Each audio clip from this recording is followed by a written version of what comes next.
Hello guys. म चाहिँ यहाँ अहिले गुडेली लिएर बाँदर धपाउन आएको छु। अनि अब आज गाउँमा आएको।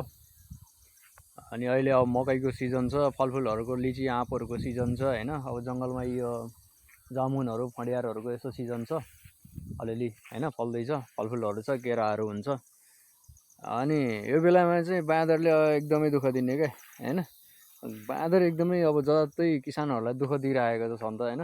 यो हाम्रो ठाउँमा पनि बाँदरले एकदमै दुःख दिन्छ क्या, यसलाई नियन्त्रण गर्न सकिरहेको छैन हैन। अब धेरै कुरा अब भन्दा यताउता पालिकाहरूलाई भन्दा पनि अब त्यो नियन्त्रण भएको छैन।